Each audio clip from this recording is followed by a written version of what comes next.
This is an NBC News special report. Here's Lester Holt.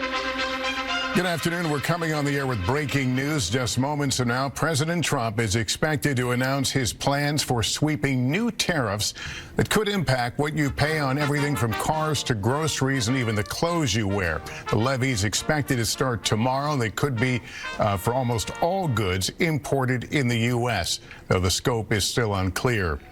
In simple terms, the Trump tariffs are intended to be payback or penalty of sorts on countries that impose import duties on the U.S. These new tariffs will be in addition to those he already put on China, Canada, and Mexico over complaints of illegal immigration. We want to go right to the Rose Garden. Here is the president. Good-looking group of people. Well, we have some very, very good news today, and a lot of good things are happening for our country. Please sit down. My fellow Americans, this is Liberation Day, waiting for a long time. April 2nd, 2025 will forever be remembered as the day American industry was reborn, the day America's destiny was reclaimed, and the day that we began to make America wealthy again. We're going to make it wealthy, good and wealthy. For decades, our country has been looted, pillaged, raped, and plundered by nations near and far, both friend and foe alike.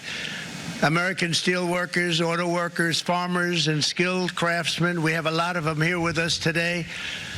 They really suffered gravely. They watched in anguish as foreign leaders have stolen our jobs, foreign cheaters have ransacked our factories, and foreign scavengers have torn apart our once beautiful American dream. We had an American dream that you don't hear so much about. You did 4 years ago, and you are now, but you don't too often, and for many years and decades even, you didn't hear too much about. Our country and its taxpayers have been ripped off for more than 50 years, but it is not going to happen anymore. It's not going to happen.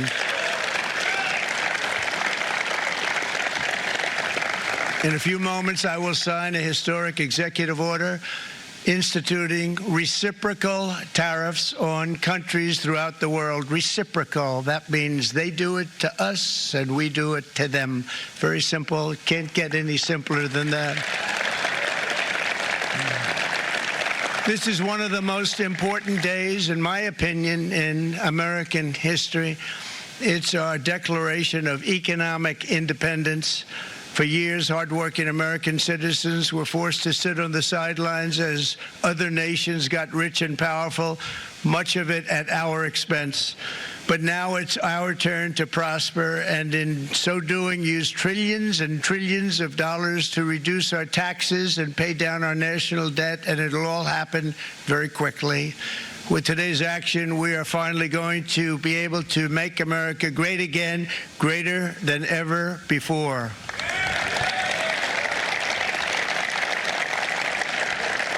Jobs and factories will come roaring back into our country, and you see it happening already. We will supercharge our domestic industrial base. We will pry open foreign markets and break down foreign trade barriers. And ultimately, more production at home will mean stronger competition and lower prices for consumers.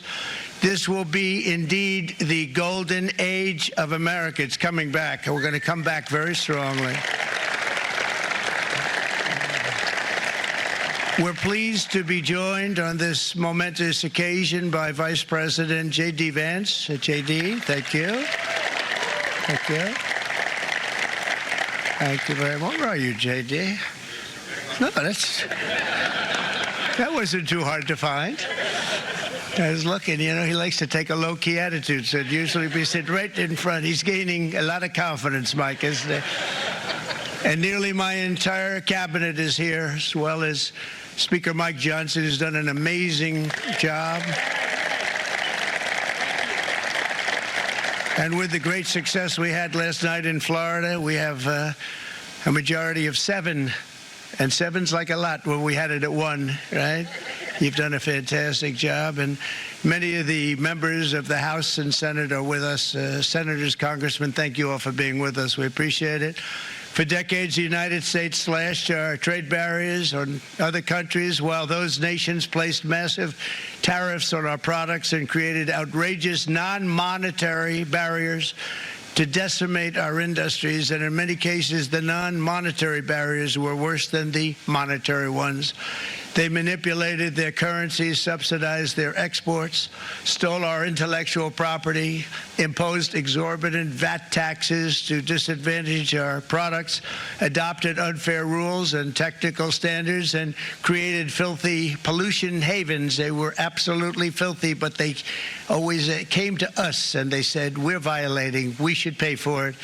It's all detailed in a very big report by the U.S. Trade Representative on foreign trade barriers, and I'll just hold it up for you. It's available, and you don't have to pay too much. As I understand it, you'll pay nothing. It's a lot of work for something, actually, because it's a special book. It's frankly, it's very upsetting when you read it, when you see what people have been doing to us for 30 years. This all happened with no response from the United States of America, none whatsoever. But those days are over. Let me offer just a few examples of the vicious attacks our workers have faced for so many years. The United States charges other countries only a 2.4 tariff on motorcycles. Meanwhile, Thailand and others are charging much higher prices, like 60%. India charges 70%. Vietnam charges 75%, and others are even higher than that. Likewise, until today, the United States has for decades charged a 2.5 tariff. Think of that, 2.5%. on foreign-made automobiles.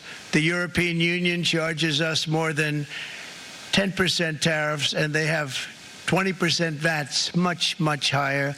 India charges 70%, and perhaps worst of all are the non-monetary restrictions imposed by South Korea, Japan, and very many other nations. As a result of these colossal trade barriers, 81% of the cars in South Korea are made in South Korea.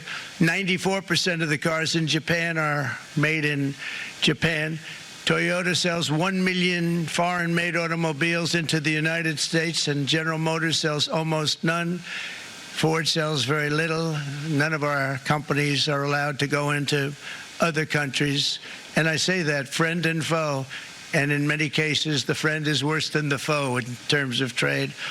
But such horrendous imbalances have devastated our industrial base and put our national security at risk. I don't blame these other countries at all for this calamity. I blame former presidents and past leaders who weren't doing their job. They let it happen, and they let it happen to an extent that nobody can even believe. That's why, effective at midnight, we will impose a 25% tariff on all foreign-made automobiles.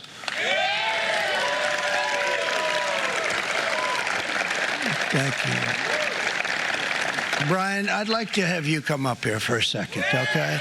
I just see him sitting. He's been a fan of ours, and he understands this business a lot better than the economists, a lot better than anybody. Brian, say a few words, please, would you? Thank you, Mr. Thank you. President. It's a great honor to have you. Thanks. Thank you, Mr. President.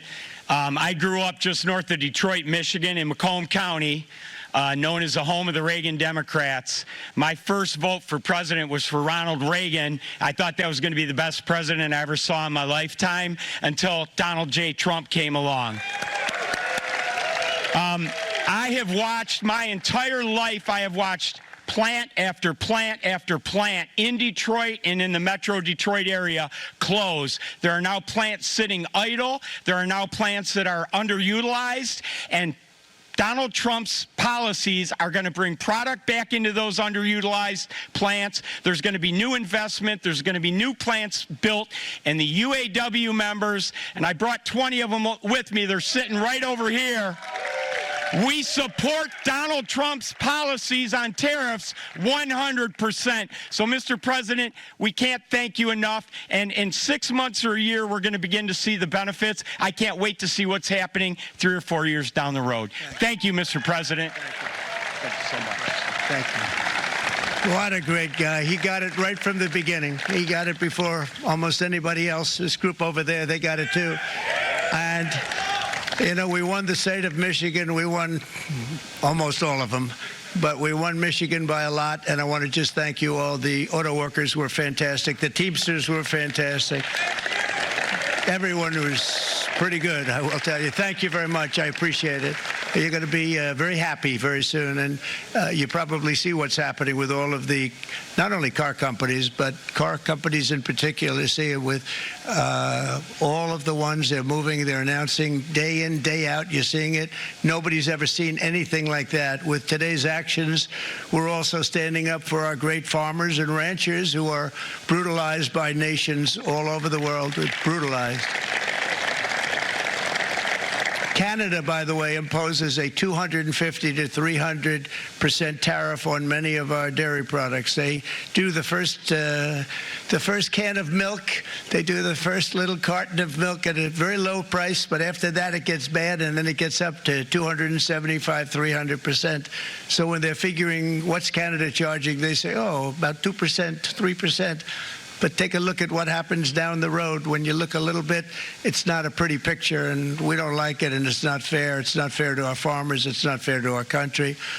And with countries like Canada, you know, we subsidize a lot of countries and keep them going and keep them in business. In the case of Mexico, it's $300 billion a year. In the case of Canada, it's close to $200 billion a year.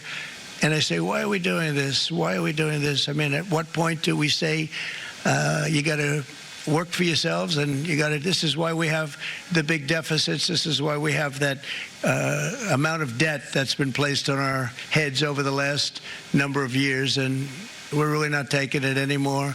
Through non-tariff barriers, the European Union bans imports of most American poultry. You understand? They say, we want to send you our cars, we want to send you everything, but we're not going to take anything that you have. Australia bans, and they're wonderful people and wonderful everything, but they ban American beef, yet we imported $3 billion of Australian beef from them just last year alone. They won't take any of our beef. They don't want it because they don't want it to affect their farmers. And you know what? I don't blame them, but we're doing the same thing right now, starting about midnight tonight, I would say.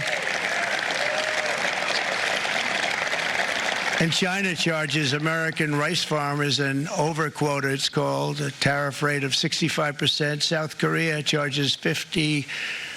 Actually, they charge different, from 50% to 513%. And Japan, our friend, charges us 700%. But that's because they don't want us selling rice, another thing. Who can blame them, Madam Secretary? Agriculture, great job you did on eggs, by the way. The egg prices came down 50%. You got them down 50%. Once we got involved, they were going through the sky. The egg prices, they were going through the sky, and you did a fantastic job. Now we have lots of eggs, and they're much cheaper, down about 59% now, and they're going down further.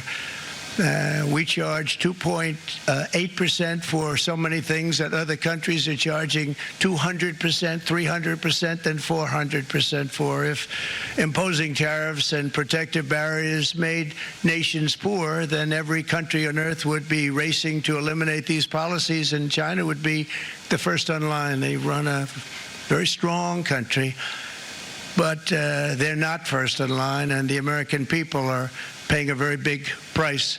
From 1789 to 1913, we were a tariff-backed nation, and the United States was proportionately the wealthiest it has ever been. So wealthy, in fact, that in the 1880s, they established a commission to decide what they were going to do with the vast sums of money they were collecting. We were collecting so much money so fast, we didn't know what to do with it. Isn't that a nice problem to have? What do you think, Marco? Good problem? Marco would love that problem. But we don't have that problem anymore, but we're not going to have it very much longer, I will tell you. But they collected so much money, they actually formed a commission to determine what they were going to do with the money, who they were going to give it to, and how much.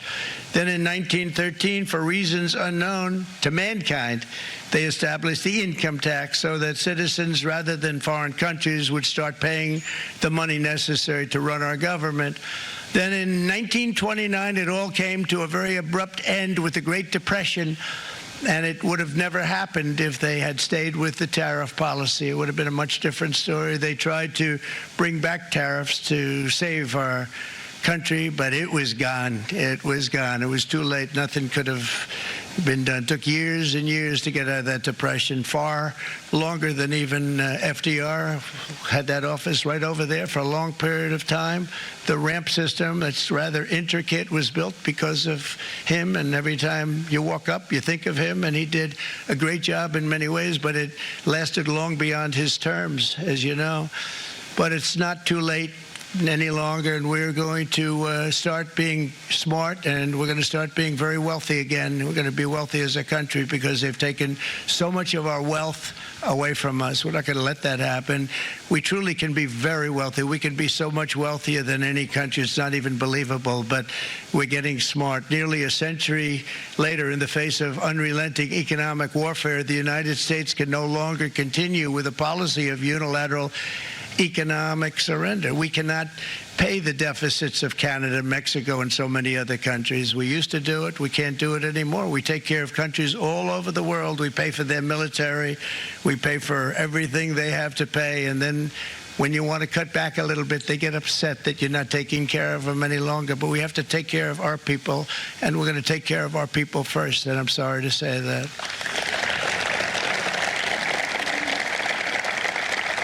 And today we're standing up for the American worker, and we are finally putting America first.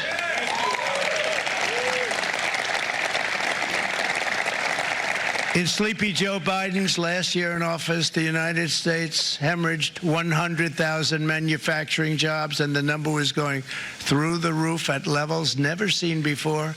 And our trade deficit reached a record $1.2 trillion, which is unheard of.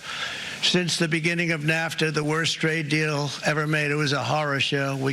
I was able to terminate it. They all said you'd never be able to get it out. We had to get approval from Congress to get it terminated. We had to live with that deal. It was the worst deal, worst trade deal ever made by far. But since the very beginning of NAFTA, our country lost 90,000 factories. Think of what that is, 90,000.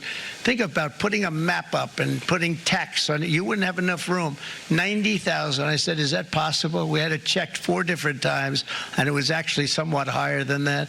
And 5 million manufacturing jobs were lost while racking up trade deficits of $19 trillion. That was the worst trade deal ever made. As a result of these gigantic losses, foreign nations now own $26 trillion more of American assets than think of this, than the Americans own of their own foreign assets or other foreign assets. The United States can no longer produce enough antibiotics to treat our sick. We have a tremendous problem. We have to go to foreign countries to treat our sick. If anything ever happened from a war standpoint, we wouldn't be able to do it. We import virtually all of our computers, phones, televisions, and electronics. We used to dominate the field, and now we import it all from different countries. A single shipyard in China now produces more ships every year than all of the American shipyards combined. Think of that. And it was a business that we used to dominate. We used to dominate it totally. In short, chronic trade deficits are no longer merely an economic problem. They're a national emergency that threatens our security and our very way of life. It's a very great threat to our country. And for these reasons, starting tomorrow, the United States will implement reciprocal tariffs on other nations. It's been a long time since we even thought of that. We used to think about it a lot. We didn't think about it for many decades, and you see what's happened. For nations that treat us badly, we will calculate the combined rate of all their tariffs, non-monetary barriers, and other forms of cheating. And because we are being very kind, we're kind people, very kind. You're not so kind when you get ripped off with your salaries. My auto worker friends and my Teamster friends and all of the unions that typically voted Democrat, they're not voting Democrat anymore because worker, whether union or non-worker, they're for the Republicans now. That's what happened. But we will charge them approximately half of what they are and have been charging us. So the tariffs will be not a full reciprocal. I could have done that, yes, but it would have been tough for a lot of countries. We didn't want to do that. I'd like to see the chart if you have it. Could you bring it up, Howard? This is our great Secretary of Commerce, Howard Lutnick. Thanks, Howard. So if you look at that, China, first row, China, 67%. That's tariffs charged to the USA, including currency manipulation and trade barriers. So 67%, I think you can, for the most part, see it. Those with good eyes, with bad eyes. We didn't want to bring, it's very windy out here. We didn't want to bring out the big charts because it had no chance of standing. Fortunately, we came armed with a little smaller chart. So 67%, so we're going to be charging a discounted reciprocal tariff of 34%. I think, in other words, they charge us, we charge them less. So how can anybody be upset? They will be, because we never charge anybody anything, but now we're going to charge. European Union, they're very tough, very, very tough traders. You know, you think of European Union, very friendly. They rip us off. It's so sad to see. It's so pathetic. 39%, we're going to charge them 20%, so we're charging them essentially half. Vietnam, great negotiators, great people. They like me, I like them. The problem is they charge us 90%. We're going to charge them 46% tariff. Taiwan, where they took all of our computer chips and semiconductors. We used to be the king, right? We were everything. We had all of it. Now we have almost none of it, except the biggest company is coming in. We're going to end up with almost 40%. Lee Zeldin's working to get their approvals. And it's an amazing company. Mr. Wei, of one of the great companies of the world, actually. They're coming in from Taiwan, and they're going to build one of the biggest plants in the world, maybe the biggest for that. But 64%, we're going to charge them 32%. Japan, very, very tough, great people. And again, I don't blame the people for doing it. I think they're very smart in doing it. I blame the people that sat right in that Oval Office, right over there, right behind the Resolute desk or whichever desk they chose. Japan, 46%. They would charge us 46%, and much higher for certain items like cars, you know, little items like cars. 46%, we're charging them 24%. India, very, very tough, very, very tough. The Prime Minister just left, and he's a great friend of mine, but I said, you're a friend of mine, but you're not treating us right. They charge us 52%. You have to understand, we charge them almost nothing for years and years and decades, and it was only 7 years ago when I came in, we started with China and charged them. We took in hundreds of billions of dollars from China in tariffs, and they understood, honestly. President Xi understood. He said, look, I understand, and the other countries, and they all understand. We're going to have to go through a little tough love, maybe, but they all understand. They're ripping us off, and they understood it. Prime Minister of Japan, Shinzo Abe. He was a fantastic man. He was unfortunately taken from us, assassination. But I went to him and I said, Shinzo, we have to do something. Trade is not fair. And he said, I know that, I know that. And he was a great gentleman. He was a fantastic man, but he understood immediately what I was talking about. I said, Shinzo, we have to do something. He said, I know that. And we worked out a deal, and it would have been a much better deal, but frankly, there were many years left on the deal that was made previous to my getting there, but it was something. If you look at Switzerland, 61% to 31%. Indonesia, Malaysia, Cambodia. Oh, look at Cambodia, 97%. We're going to bring it down to 49. They made a fortune with the United States of America. United Kingdom, 10%, and we'll go 10%. So we'll do the same thing. South Africa, 60%, 30%, and they've got some bad things going on in South Africa. You know, we're paying them billions of dollars, and we cut the funding because a lot of bad things are happening in South Africa. The fake news ought to be looking at it. They don't want to report it. Brazil, 10%, 10%. Bangladesh is 74%. So you see what's going on. Pakistan, 58%. Sri Lanka, 88%. So what we're doing is we're taking not the full, we could take the full 88%. Thanks a lot. He's doing a very good job. How's he doing, all right? I think you better take it with you. It's not going to last very long. He's going to put it, it's going to follow you down with the wind. I brought a hat just in case it got too windy, but here, would anybody like a hat? I'm not giving it to a cabinet. I'm giving it to the auto workers. Come here.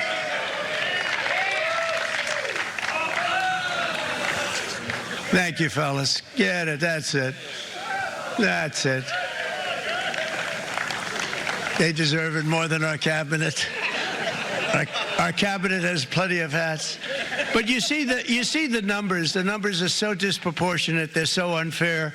At the same time, we will establish a minimum baseline tariff of 10%. You notice that on the chart?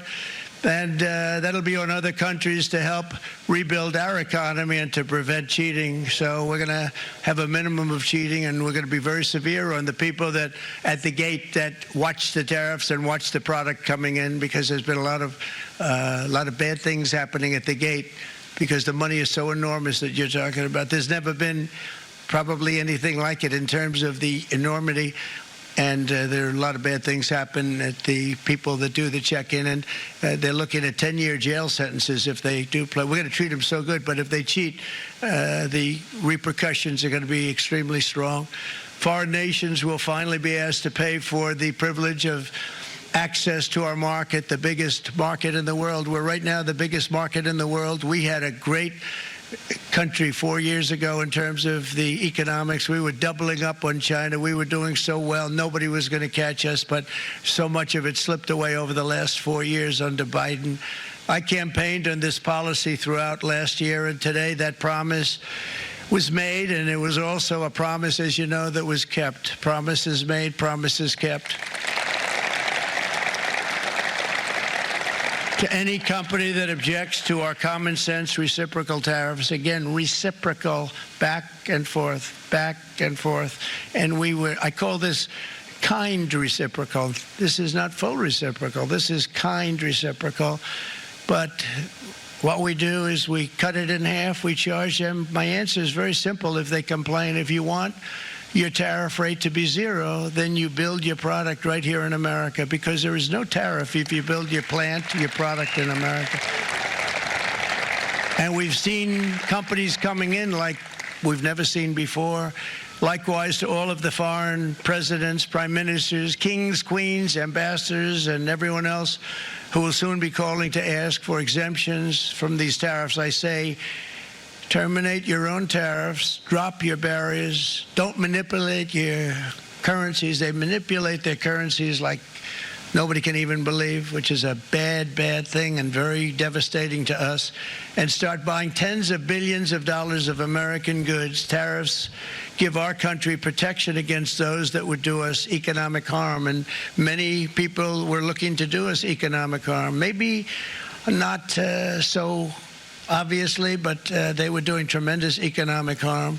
But even more importantly, they will give us growth. These tariffs are going to give us growth like you haven't seen before, and it'll be something very special to watch. I am so looking forward, and Brian, it's going to happen even faster than you said. You know, you might say, but it's already started. It's already started. Work's already begun on plants all around the country, and you see that as before. These are big, rich companies. We have $61 billion started on a big plant going up. It's going to be announced over the next 2 days, and they already started work. Many of these the biggest companies in the world, they've committed to build, build, build. We're going to build, build, sir. And they came here to see me, and they wanted to know if they could have a press conference. I do as many as I can. I'm pretty busy trying to stop Russia and Ukraine and the Middle East. We got to stop that. We got to stop the Houthis, which we're making tremendous. They like shooting ships down and out of the water, sinking ships. They get a kick out of it, but they're not getting such a kick out of it now, are they, Mr. Secretary? They're not getting such a kick out of that now. But here are just a short list of some of the companies that have already announced and committed to investment. And this is a company that built its factories and its plants in China, Apple is going to spend $500 billion. They never spent money like that here. They're going to build their plants here. SoftBank, OpenAI, and Oracle, great companies, are investing $500 billion almost immediately. NVIDIA, a hot company, is investing hundreds of billions of dollars. They just announced. TSMC, the biggest, most important company in the world of chips from Taiwan, with no investment from us, is investing $200 billion, and they said the reason was, number one, the election of November 5th, and number two, the tariffs. They don't want to pay the tariffs, and the way they're not paying it is to build their plant here. So we're going to go from almost no percentage. We used to have 100% of the chip market. Now it's all in Taiwan. Almost all of it's in Taiwan, a couple of other countries, but mostly in Taiwan. And think of it, we had 100%. We lost it because of people in that office that didn't do their job. They allowed it to be stolen from us. Johnson & Johnson, great company, $55 billion. Eli Lilly, $27 billion. Meta is investing $500 billion. Wow. DeMac is investing $20 billion. CMA, CGM, $20 billion. And then you have Merck and Clarios, Stellantis, General Motors, GE Aerospace, Honda, Nissan, Hyundai are all putting in billions and billions of dollars, and they're committed 100%. So. And we've never had, and this is after 2.5 months. This is after just a short, this all took place as soon as we came out with what everybody wanted to do. You know, I watched a gentleman today on television. He used to work with Lee Iacocca, a very respected automobile person, and he said, you know, because they were asking people, and they try and get as many negative people as they can, but they can't find them too much. It's pretty hard to find in terms of what we're doing, especially when they see all this investment. They said, so tell me, what do you think of what Trump is doing from the automobile standpoint? He said, I can't believe it. Somebody is finally, he's an older guy, real pro, really top guy, with Lee Iacocca. He said, I never thought I'd see the day when this would happen, where somebody had the courage to go and do what has to be done. This is transforming our nation. Our entire nation is going to be transformed, not only with the cars, but on every single other item that's built. We're going to become an industrial powerhouse. And he said that so beautifully today. In fact, I'm going to find out, I'm going to get a tape, and Bruce, I'm going to get that tape, and I'm going to send it to you out in Long Island, and you're going to play it for the people. And all your union workers and your non-union workers out there, you got a pretty even split. But we have, so far, it looks like we're going to have about $6 trillion of investments, and you wouldn't do that in years in this country over the last number of years. $6 trillion, and that's going to be much higher by the end of the year. And think of what $6 trillion is. You wouldn't have even a small percentage of that under this other system. We're going to be an entirely different country, and it's going to be fantastic for the workers. It's going to be fantastic for everyone. There will never have been a transformation of a country like the transformation that's already happening in the United States of America. It's an incredible thing to watch, and it's incredible to meet with the top people that you read about, very wealthy people, or people that are great managers and executives and presidents of big public companies, and to watch the enthusiasm they have now that they didn't have. They gave up on our country. They went to foreign countries and they built. Companies are pouring into our country at levels never seen before, with jobs and money to follow, and it's really beautiful. In the coming days, there will be complaints from the globalists and the outsourcers and special interests and the fake news. Always, the fake news will always complain. But never forget, every prediction our opponents made about trade for the last 30 years has been proven totally wrong. They were wrong about NAFTA. They were wrong about China. They were wrong about the Trans-Pacific Partnership, which would have been a disaster if I didn't terminate it. If I didn't terminate that, United Auto Workers, you would have had no jobs in this country. You would have had no jobs. It was all going to other countries. In my first term, they said tariffs would crash the economy. Instead, we built the greatest economy in the history of the world. And again, I have great respect for President Xi of China, great respect for China, but they were taking tremendous advantage of us, and I commend them for that. I say, hey, if you can get away with it, that's okay. But, you know, they understand exactly what's happening, and they probably, most of them are saying it's about time they did something, but, and they're going to fight, and they're going to fight fair. Everyone's going to fight. You know, it's like, I say to the leaders, look, you got to take care of your country, but we have to start taking care of our country now. We can't do what we've been doing for the last 50 years. From the day of my election, the stock market went up in my first term 88%, with NASDAQ going up 155%, more than any president has ever had in any term in office, by far. And I think we're going to blow that away. And maybe the numbers won't show, but I think they're going to show much better than even those numbers. But what you're going to see is you're going to see activity, that empty, dead sites, factories that are falling down. Those factories will be knocked down, and they're going to have brand new factories built in their place. They're not only talking about renovating, they're talking about brand new, the best anywhere in the world, the biggest anywhere in the world. I have a friend who builds car plants, and I said, I want to see the biggest and the best. He said, well, we have to go to Mexico. I said, no, I want to see it in the United States. He said, we're not building them in there. This is a year and a half ago during the campaign. He said, we're not building it. You'd have to go to Mexico. When I was starting to decide to run, and I went to #1 in the polls very rapidly, I want to say, like, let's say in the first hour. And then shortly thereafter, it looked like I was going to win, and the fake news was saying, oh, no, don't do this. What they don't know is if I didn't win, they would have really been in trouble, because nobody wants to read them anyway. But I tell you what, when it looked like I was going to win, I announced that I was going to be doing exactly what we're talking about today. Great consistency, actually, because I've been talking about it for 40 years.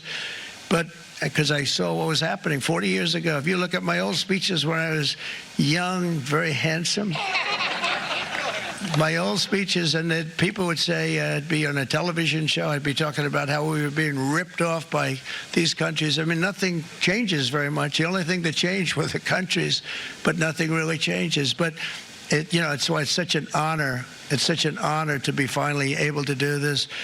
If you look at China, I took in hundreds of billions of dollars in my term, hundreds of billions. They never paid 10 cents to any other president, and yet they paid hundreds of billions, so much so that Biden couldn't do anything. They wanted to try and terminate it, because he had a very special relationship with China. You know what the relationship was? He had a special relationship. But the numbers were so big, that they couldn't do it. So they did ease it up. They did things that they shouldn't have done. They made it a lot more comfortable for them, but they couldn't do it because the numbers were hundreds of billions of dollars, and I did that. And we were on our way to doing something like incredible. And then we had a very bad election happen, a very bad election. A lot of bad things happened. So when I said we got to do it again, I said we have to make it too big to rig. And we made it too big to rig, and we won in records. And it was a monumental win.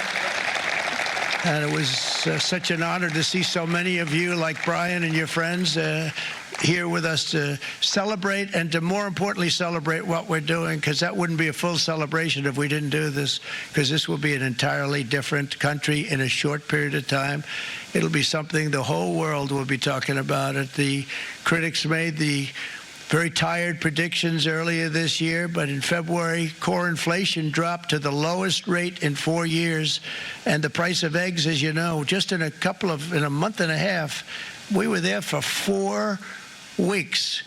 And the first week, I got blamed for eggs. I said, I just got here. They said eggs have gone up at like 250%, and you can't get eggs. And they were going crazy. And I said, I just got here.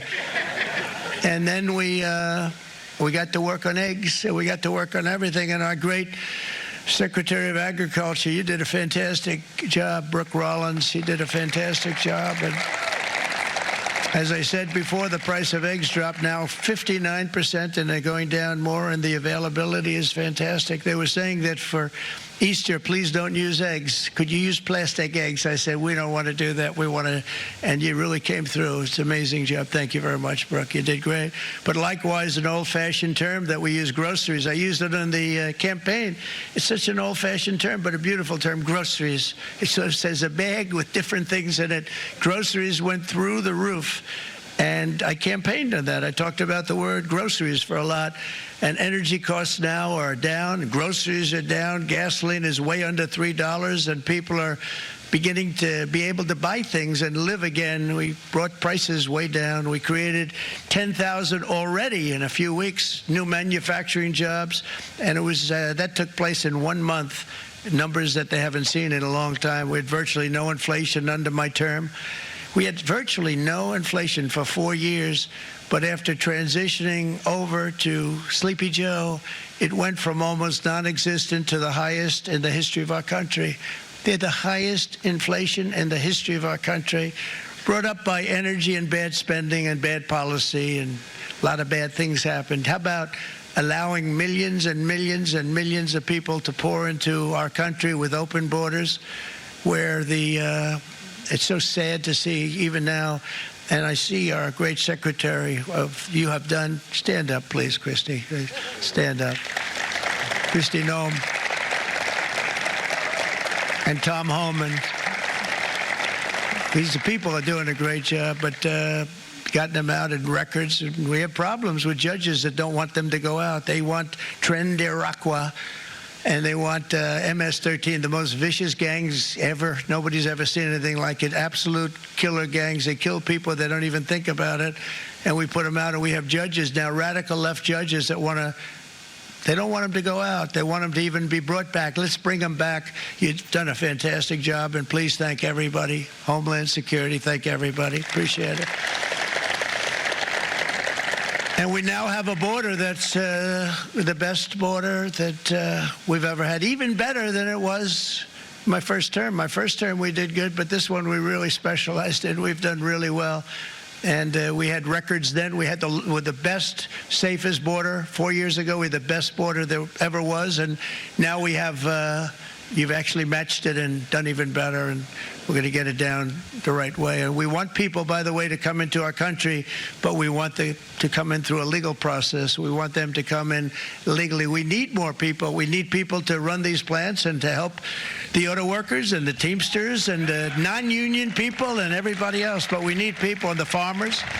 And we're going to let people come in, but they want to come in. We want them to come in legally. They have to have the capability of loving our country, not people that hate our country. We don't want them in our country. And now we're going to pass the largest tax cuts in American history, and that's where we're relying on Mike and John Thune. And we will not cut Social Security, Medicare, or Medicaid benefits, and the Democrats will, because if they got in, the entire economy would collapse. This country was heading for a collapse under the people that you saw. They were horrible.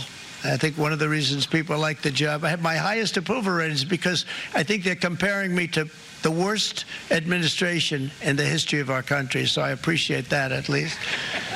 But Speaker of the House Mike Johnson and Senate Majority Leader, appreciate it, Mike. John Thune have been fantastic, by the way.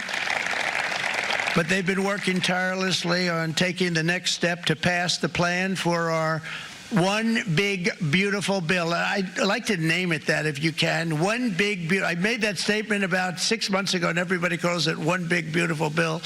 And it will be that. It'll have everything, the big tax cuts and every incentive there is. And it'll be fantastic. And by the way, for the cars, we're asking for an interest deduction on a loan. So if you build the car, only in America we do it, Brian. If the car's not built in America, you don't get the interest rate deduction. But if you build the car in America, if you buy a car, if it's built in America, then you get an interest rate deduction, tax deduction, and that's a big thing. That's going to be a big thing. I think that's going to pay for itself very quickly, that deduction. Never happened. We've never had anything like that before. Somebody said, where do you get the idea? Because it's so basic. You would think that would have happened a long time ago. It never did, and I'm very happy it didn't, because now I can say that was my idea. But we're going to get us closer to the debt extension. We have to get the debt extension passed, and I know you're going to be able to do that, Mike, and it's very important that you do that. And all of the other things that the Senate budget plan gives us, along with working, because I know they're working together, John and Mike, and the two bills are going very well together. We need to get our shared priorities done, including certain permanent tax cuts. We want the tax cuts to be permanent, spending cuts, energy and historic investments in defense, border, and so much more. We're covering everything. These will be phenomenal. There'll be no bill like this going to straighten. One bill is going to straighten out our country for many, many years to come. And we said, let's just do it and let's get it done. And some guys will love it, and some guys will like it a little bit less because they're not getting what they were exactly looking for, but they're getting a lot. They'll never, if we get this done, it'll be the most incredible bill ever passed in the history of our Congress and Senate and congressmen, the senators and the congressmen, many of whom are here today, will be very proud of themselves. I really believe that it's going to set us on a whole new prosperous path. We're going to cut spending and right-size the budget back to where it should be. We're going to do that very strongly.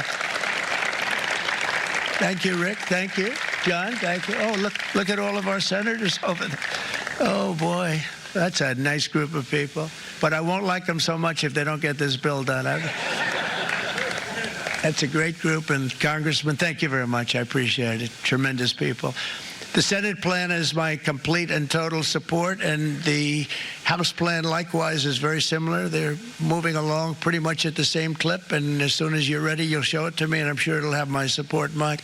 Every Republican congressman and senator must unify. We have to unify. We can't be separated. We have to get it done. We have to get absolutely everything we can, and we have to take care of the American people. That's the only thing that matters. We have to take care of the American people first. We need to pass this bill immediately, get it done, including debt extension. From this day on, we're not going to let anyone tell us that American workers and families cannot have the future that they deserve. We're going to produce the cars and ships, chips, airplanes, minerals, and medicines that we need right here in America. The pharmaceutical companies are going to become roaring back. They're coming roaring back. They're all coming back to our country, because if they don't, they got a big tax to pay. And if they do, I'll be very happy, and you're going to be very happy, and you're going to be very safe. We're going to build our future with American hands, with American heart, American steel, and we're going to build it with American pride like we used to. We're approaching our 100th day as president, and have been given credit by a lot of people, actually, even some of the fake news. Can you believe it?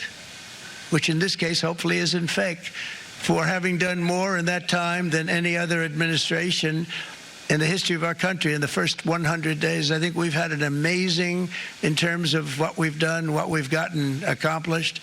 I'd like to see if we can get that war ended and another war from not starting in the Middle East. We have to get Russia. They're losing 2,000 on average, 2,500 people a day, young people, soldiers, Russian. Think of that. 2,500 through some days, but on average, probably over about a 1 week period, it's 2,712, they say. They're losing those soldiers. They're dying. They're being decimated. And they're not from our country, but they're from other countries, but they're human beings. They're from Russia. You've been watching President Trump making remarks in the Rose Garden today, touching on a number of subjects, but obviously the major issue is tariffs, as he has been threatening now for some time, announcing sweeping tariffs, a baseline of 10% on virtually everything in every country. In some cases, that could take tariffs as high as 49% against countries he thinks are bad actors. I want to bring in senior business correspondent Christine Romans now to break down what all this means for American consumers. Yeah, this is exactly what the president has been promising, an aggressive stance against countries he feels are ripping off the United States. You're talking about a 10% baseline tariff on all imports crossing U.S. borders, crossing ports coming into the United States. That's the baseline. That would start April 5th at 12:01 a.m. And then on top of that, higher tariffs for about 60 countries that he calls the worst offenders.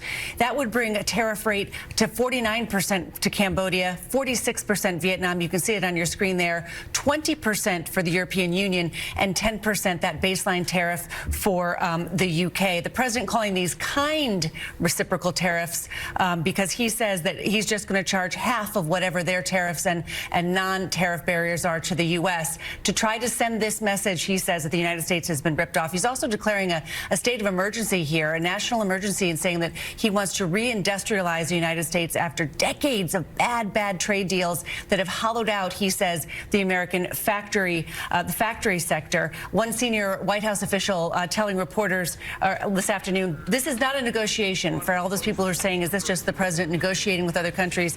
This senior official saying it's not a negotiation, it's a national emergency. This will be money coming into American coffers. All right, the president about to sign an executive order. We assume it's the one covering everything we've talked about here. But let me ask you about these other countries now. Is the U.S. now bracing and expecting retaliation on this trade war? Some of these countries, like Canada, have promised retaliation. We haven't really heard from Mexico. The EU has promised very specific retaliation. And some of that you can tie it right back to Republican districts, right, where some of these senators will really feel the producers in their states will feel, think bourbon, think pork, think soybeans, think a lot of these things that American farmers really rely on, and manufacturers, also motorcycles, blue jeans, lots of different things. Those retaliations are expected to start in the middle of the month. That's what trade wars are, right? Someone puts on a tariff, someone fires back, and then all of a sudden prices are rising for everyone across the supply chain.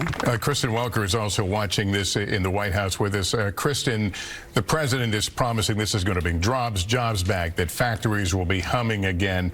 But there is the political reality of he only has so much time in office. Does the White House acknowledge there's a bit of a risk that if this payoff they talk about doesn't happen in short order, it may get a different look? There's no doubt that there is risk associated with these sweeping tariffs, Lester. And look at what we have seen on Wall Street and Main Street so far with the initial tariffs that President Trump has announced. Volatility, jitters on Main Street, economists pointing to the history, which is that ultimately consumers pay the price of tariffs. This is a president who campaigned on a promise to bring down prices. So far, that hasn't happened. And if prices go up, that's where the risk factor really comes in. Now, I had a chance to speak exclusively with President Trump over the weekend. I asked him about something Christine was just talking about. I said, can some of these countries negotiate with you? He said, only if people are willing to give us something of great value. What specifically does great value mean? What does that look like? That's one of the threads that I think is worth watching as we watch the fallout from these tariffs being imposed, Lester. You say that, and that feels like the opening part of a discussion, a negotiation. Is that what you fully expect here, that this is going to end up in negotiation and some carve-outs, if you will? I wouldn't be surprised if you saw countries come to the White House in force to try to see if they can get some carve-outs, to see if there is something that they can negotiate. But what does President Trump mean by great value? The definition of that undoubtedly in the eye of the beholder. Those are where the thorny details could complicate any type of negotiation. And as Christine pointed out, from the White House perspective, they are trying to make the case and the message that these tariffs are permanent and immovable. And again, Christine, we'll be watching to see how Wall Street responds tomorrow. Yeah, Christine, these things are easy to get into. Talking about trade wars, they are difficult to get out of. They really are. And, when we had tariffs on the first Trump administration, it was a low inflation environment, and they were targeted tariffs. There were about a dozen categories. This is widespread across the board, big percentages. It will be disruptive to the global trading system. And in a matter of days, you will have Customs and Border Protection. These customs agents and customs officials will have to start taking in this extra revenue. There are companies who have ordered goods that are on a container in the ocean right now. It will cost more next week when it lands. That can be very disruptive to business. So we'll see how it plays out. We saw that long list, I believe 6 pages the president held up of what these reciprocal tariffs will look like. That concludes this NBC News special report. We'll have much more on nightly news and throughout the day and afternoon on our streaming channel, NBC News Now. I'm Lester Holt. Thank you for watching, and good day from New York.